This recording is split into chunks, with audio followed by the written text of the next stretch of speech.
Aqui no nosso estúdio hoje estamos com Débora Maria, líder do Movimento Mães de Maio, Daniel Teixeira, advogado e coordenador de projetos do Centro de Estudos das Relações de Trabalho e Desigualdades, e Douglas Belchior, que é coordenador de articulação do Fundo Brasil de Direitos Humanos. A gente expôs algumas críticas, agora pensando em apresentação de projetos mais propositivos de fato. O que pode ser discutido nesse sentido? Quais os caminhos para se apresentar algo nesse sentido? Douglas? Bom, acho que antes de qualquer coisa nós precisamos voltar a um estado de respeito à democracia e à Constituição. Nós não podemos permitir que governantes construam uma narrativa e levem ao cabo em rede nacional uma verborragia tão radicalmente violenta como a que nós temos. Respeito a convenções internacionais, respeito aos tratados de direitos humanos. Acho que é óbvio que todo Estado precisa pensar formas de melhor ordenar e organizar a sua segurança pública. Agora, isso tem que estar dentro de parâmetros de direitos humanos. O Brasil não tem pena de morte. O Brasil não pode permanecer encarcerando pessoas sem julgamento. É preciso rever como é que funciona, como é que fica esse contingente tão grande de pessoas presas por tanto tempo sem julgamento. É preciso que a justiça brasileira seja revista também, porque há um sistema de justiça radicalmente racista e classista que opera e que determina quem fica preso e quem não fica, quem é condenado e quem não é condenado. Então é preciso que haja controle social das polícias, controle social da política de segurança pública como um todo. Nós estamos num momento que é o contrário disso. O governo quer acabar com todos os tipos de conselho, o governo quer destruir a sociedade civil organizada. Ana Valéria, que é a nossa superintendente no Fundo Brasil, sempre diz isso. Nós vivemos um momento em que a extrema-direita tenta destruir a sociedade civil organizada. Isso não é razoável. Toda a sociedade tem os seus setores organizados. Tem os empresários, tem a classe política, tem os artistas e tem a sociedade civil organizada. Respeita-se. E é justamente nesse diálogo, nesse braço de força, é que a gente avança para uma sociedade mais justa. Então, acho que esses são pressupostos importantes que nós temos que recuperar. Débora, como vocês têm sentido esse momento? A gente vem sentindo esse momento já há muito tempo. Sim. A gente vem anunciando esse desenho político que está acontecendo no nosso país agora. Quando a gente entra na campanha pela desmilitarização das polícias, a gente está pedindo a desmilitarização das nossas vidas. Veja bem, a gente não pode aceitar uma educação a qual está imposta para nós e para os nossos filhos, uma educação militarizada, onde o indivíduo ele não tem o direito de pensar, só de obedecer. Então a gente vê que a gente está entrando para uma ditadura bem aberta, que era camuflada, né? Que ela nunca acabou. A gente avisava também isso, né? Porque ela nunca acabou nas periferias nem na favela. Sim. Né? E eu sei disso, eu sinto na pele, né? Sobre isso. E a pena de morte que não existe no Brasil.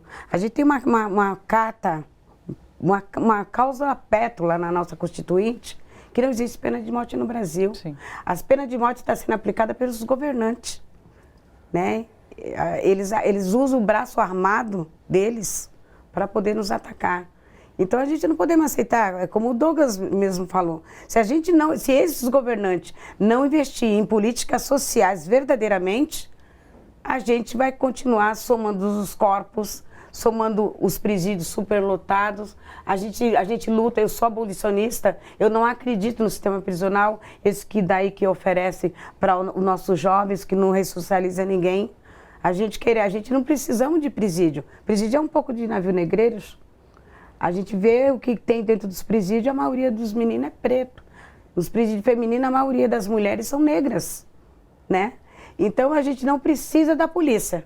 A gente não precisa da polícia. Mas se o Estado de Direito existe uma polícia, então a gente deveria já ter, os nossos governantes já deveriam ter, lá atrás, aceitado o Conselho da ONU, que foi imposto no Brasil, pelo fim da polícia militar, que era uma polícia militarizada. Porque, veja bem, como que eu posso pregar que nós vivemos num Estado democrático de direito com a polícia militarizada?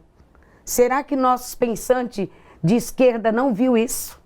Sim. Então, até de redesenhar a esquerda, nós estamos aqui para gritar, para dizer, entendeu? Que não é só outro tipo de polícia, mas a gente viemos para parir uma nova sociedade, uma nova nação com pensamento que seja um pensamento crítico para poder a gente estar no Estado democrático de direito e dizer, não, a gente não tem o direito de falar, o direito de pensar e o direito de ir e vir, como nossos filhos perderam o direito de ir e vir. Né? Quando a gente vê a educação sendo atacada, a educação, os jovens, eles incomodaram com as cotas, incomodaram muito a educação.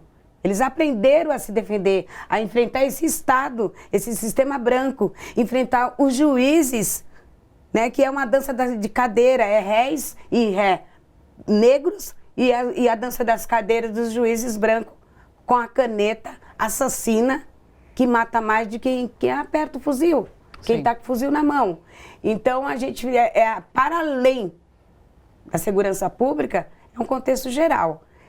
Nós acreditamos que a campanha continua na rua. A gente não podemos deixar essa campanha se perder, né? Inclusive, a Débora, desmilitarização. Você fala sobre fazer essas discussões, você já esteve fazendo essas discussões no Congresso, por exemplo. Foi recebida, inclusive, pela bancada da bala, que não era governo até então. Como que você era recebida, como você tem sido recebida nesses ambientes?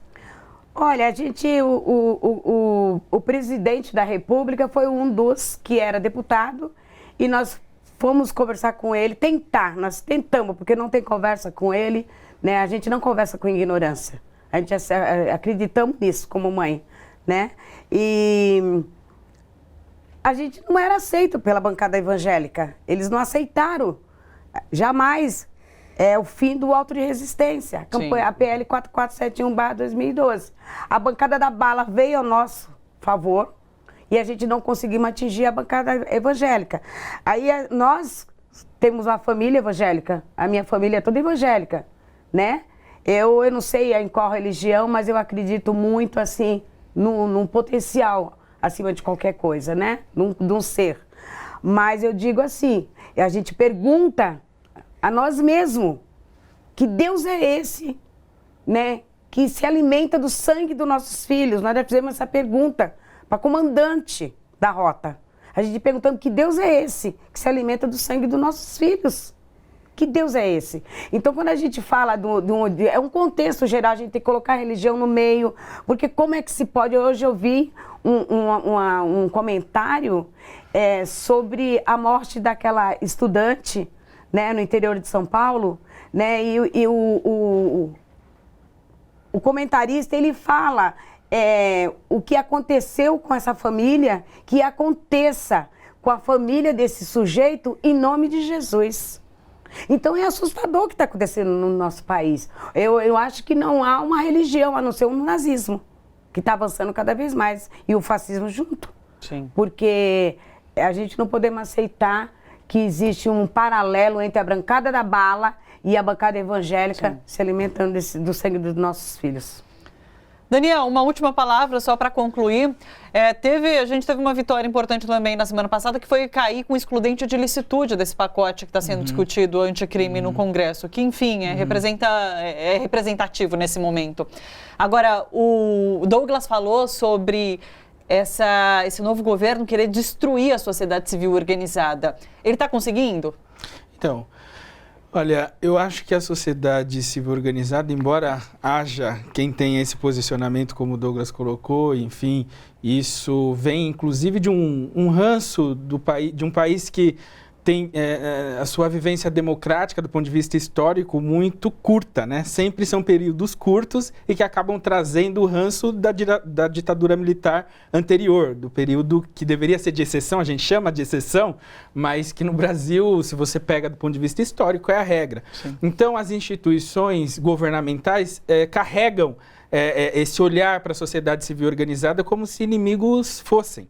Né? E aí gera, inclusive, o direito penal do inimigo, que nada mais é do que se eleger uma figura que é inimiga do Estado, inimiga da sociedade, né, com os estereótipos, e no Brasil tem cor.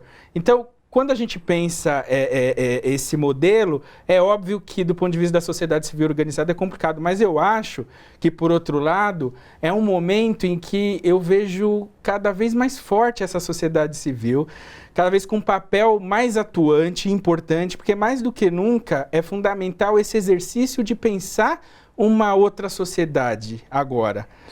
Mais do que nunca é importante a gente propor um outro modelo, dialogar em termos de sociedade com esse outro modelo. A quem favorece esse modelo de Velho Oeste, quando você fala de excludente de ilicitude, né? Para que, num país que tem já uma letalidade altíssima a partir da polícia, você criar ideias de alargar isso? Então a OAB foi contra várias instituições, porque isso não faz sentido neste momento. E por isso mesmo acho importante esse trabalho, por exemplo, com os parlamentares, dialogar com os parlamentares que podem se somar a um outro projeto de país, a um projeto que a gente acredita igualitário, e uma segurança pública que tenha por centro a dignidade da pessoa humana. Porque não é à toa que esse é o princípio estruturante da Constituição Federal, quer dizer, você pensar a vida e a vida de igual valor. Quando o movimento social diz vidas negras importam, é por conta disso, né? Quando a gente pensa essa figura do inimigo, é necessário substituir pela figura dessa pessoa que tem os direitos plenamente igualdade a todas as outras, e que isso seja uma discussão da sociedade, e não só uma discussão dos negros. Sim. Quando a gente entender que isso é uma discussão posta a partir de um modelo de sociedade que a gente quer, aí sim a gente pode reunir quem está neste campo para tentar avançar para um outro modelo, não só de segurança pública, né, mas de sociedade como um todo. Né? É um momento de despertar e de expor o contraditório, né? Olha só, você que curte a TVT e quer contribuir com a gente para que a nossa programação chegue cada vez mais longe, se inscreva no nosso canal do YouTube/Rede TVT e torne-se membro. Ou então faça a sua contribuição em nosso Catarse. É só acessar catarse.me/TVT. A gente agradece.